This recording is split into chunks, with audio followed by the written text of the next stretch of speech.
আসসালামু আলাইকুম। সকলকে আমন্ত্রণ আনন্দ টিভি সংবাদে। আপনাদের সঙ্গে আছে আমি সুমাইয়া আজাদ। ই-ট্রাফিক বাস্তবায়নের লক্ষ্যে সোমবার বিকেলে জয়পুরহাটে উদ্বোধন করা হলো Paul's machine prosecution and fine payment system.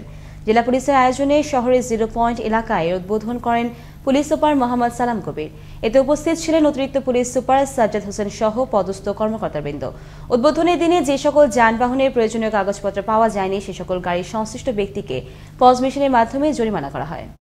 মাদারীপুরের শিবচরে আড়িয়াল খাঁ সেতু সংলগ্ন এলাকায় ঢাকা বরিশাল মহাসড়কের সার্ভিস লেনে ট্রাক ও মোটরসাইকেলের সংঘর্ষে মৃত্যু হল দুজনের। হাইওয়ে পুলিশ ঘটনাস্থলে এসে নিহতদের লাশ উদ্ধার করে মর্গে পাঠায়। পুলিশ জানায়, সোমবার সন্ধ্যায় আড়িয়াল খাঁ সেতু সংলগ্ন ঢাকা বরিশাল মহাসড়কে ড্রাম ট্রাক ও মোটরসাইকেলের সংঘর্ষ হলে ঘটনাস্থলেই তাদের মৃত্যু হয়।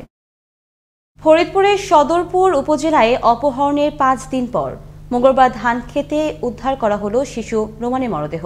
পুলিশ লাশ উদ্ধার করে ময়নাতদন্তের জন্য মর্গে পাঠায়।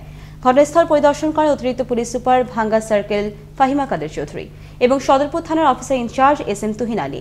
এ ব্যাপারে ফরিদপুরের সদরপুর থানায় মামলা প্রক্রিয়াধীন রয়েছে বলে জানায় শিশুটির পরিবার। স্বাধীনতার 50 বছর পেরিয়ে গেলেও সামান্য ভাতা ছাড়া আর কিছুই জোটেনি ভূমিহীন বীর মুক্তিযোদ্ধা আলিমুদ্দিনের পরিবারের ভাগ্যে। মুজিব জন্মশতবার্ষিকীতে মেলেনি সরকারি আবাসন প্রকল্পের ঘর। এতে প্রতিবেশী ও স্থানীয়দের কণ্ঠেও ভেসে আসে হতাশার মলিন আভাস। রংপুর থেকে মাহফুজ আলম প্রিন্সের তথ্য ও ভিডিওচিত্রে আলোচনা আছেন মোস্তফা কামাল তোহা। মুজিব জন্মশতবার্ষিকীতেও জীর্ণ শীর্ণ বাড়িতেই বসবাস বীর মুক্তিযোদ্ধা আলিমুদ্দিনের পরিবারের।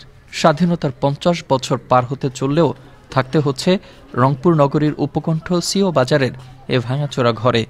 মুক্তিযুদ্ধ শুরু হলে ঝাঁপিয়ে পড়েন যুদ্ধে। যুদ্ধ করেছেন লালমনিরহাটের হাতীবান্ধায়। 1995 সালের আগস্ট মাসে মৃত্যুবরণ করেন বীর মুক্তিযোদ্ধা আলিমুদ্দিন। সে থেকেই অবহেলার শিকার তার পরিবার। থাকার সেই ঘরটুকুর বেহাল চিত্রই বলে দিচ্ছে কেমন আছেন তারা। সরকারের আবাসন প্রকল্পে যেন ঠাঁই হয় এই বীর মুক্তিযোদ্ধা পরিবারের, এমনটাই দাবি জানালেন প্রতিবেশীরা। এই মুক্তিযোদ্ধা অসহায় পরিবারটি যেন একটি ঘর পায় এবং জায়গা পায়। ইনিরা কোনো সহায়তা পায় নাই, তাই আমাদের এলাকাবাসী হিসাবে আমরা দাবি করছি যেন উনি সরকার থেকে কোনো বাসস্থান বা সহযোগিতা পায়। বাংলাদেশ স্বাধীন হওয়ার 1 মাস পর বিজয়ের বেশে দেশে ফিরেছেন বীর মুক্তিযোদ্ধা আলিমুদ্দিন। দেশের জন্য যিনি নিজেকে উৎসর্গ করেছেন তার পরিবার যেন কষ্টে না থাকে সে কথাই জানালেন স্থানীয়রা। আমরা এলাকাবাসী হিসাবে চাচ্ছি যে তারা যেন মুক্তিযোদ্ধার পরিবার যেন সরকার যেন তাদের আবাসনের ব্যবস্থা করে দেয়। 1000 বছরের শ্রেষ্ঠ বাঙালি জাতির জনক বঙ্গবন্ধু শেখ মুজিবুর রহমানের জন্মশতবার্ষিকী উপলক্ষে হলেও বীর মুক্তিযোদ্ধা আলিমুদ্দিনের প্রতি যেন সরকারের সংশ্লিষ্ট কর্তৃপক্ষ সুদৃষ্টি প্রদান করেন, এমনটাই প্রত্যাশা স্থানীয় বাসিন্দাদের। এছাড়াও যেন দেশের সকল বীর মুক্তিযোদ্ধাদের প্রতি অক্ষুণ্ণ রাখা হয় যথাযথ সম্মান প্রদর্শন। মোস্তফা কামাল তোহা, আনন্দ টিভি, ন্যাশনাল ডেস্ক। সিরাজগঞ্জ থেকে নারীর মৃতদেহের স্বর্ণালংকার চুরির ঘটনায় 3 ডোমকে আটক করল পুলিশ। উদ্ধার করা হলো মৃত ব্যক্তির চুরি হওয়া স্বর্ণালংকার।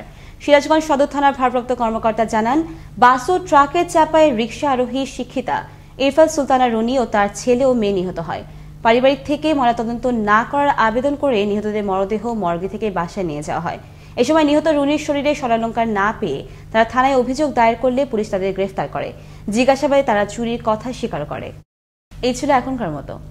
আনন্দ টিভির সংবাদ দেখুন প্রতিদিন বিকেল 5:30 এবং রাত 9:30 আনন্দ টিভির সঙ্গে থাকার জন্য সকলকে ধন্যবাদ।